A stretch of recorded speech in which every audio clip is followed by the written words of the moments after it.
In November 2023, AfD politicians met in secret in Potsdam with Martin Sellner, the leader of the Identitarian movement, as well as some of the most prominent neo-Nazis and far-right activists in Germany, a few rich donors, and a couple of people associated with the CDU for good measure, where they discussed what they themselves referred to as their master plan for, quote, when a patriotic force has come to power in this country. The meeting was extensively reported on by investigative journalists working for the website Corrective, but there's a whole bunch of lawsuits surrounding this report, arguably some of them being slap suits to bury the journalists in legal fees. So because I can't afford to be sued into oblivion, let me first say that everything I'm about to say here is allegedly, according to Corrective, and that I'm going to be summarizing it to the best of my understanding and ability. But it's not in dispute that the meeting happened. High-level AfD politicians, along with a couple of people associated with the CDU, met in secret to discuss a political master plan for how to get in power and what to do with immigrants once they are in power. So the master plan includes manipulating public opinion by funding and coordinating a network of right-wing influencers, thereby building the tools to undermine trust in Germany's election results and in the courts, so that once they're in power, they can implement a policy of remigration, which is a euphemism for a legal ethnic cleansing of Germany targeting three categories of people: asylum seekers and refugees, foreigners living in Germany with a residence permit, and crucially,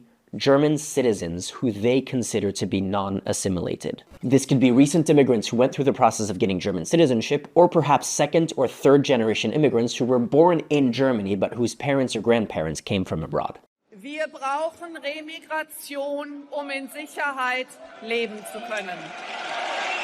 Mass deportations are a part of the remigration plan, but it wouldn't apply to all three categories because that wouldn't be legal. So they specifically said that dealing with German citizens will be the biggest challenge for the remigration plan and discussed ways to achieve the same goals of reverse settlement in technically legal ways, which according to Martin Sellner would include high levels of pressure and customized laws to get people that they can't legally deport to leave of their own accord. The Holocaust, the Nazis' genocide of the Jews, was called the final solution for a reason. It came at the tail end of exploring a whole bunch of other solutions to the Jewish question. And initially, their solution was incentivizing German Jews with violence, high levels of pressure, and customized laws into leaving the country of their own accord. Now, I know that a lot of people feel like comparisons to Nazi policies are played out, the Godwin rule and all of that. But considering this was a meeting with actual neo-Nazis and just the general political context of the world right now,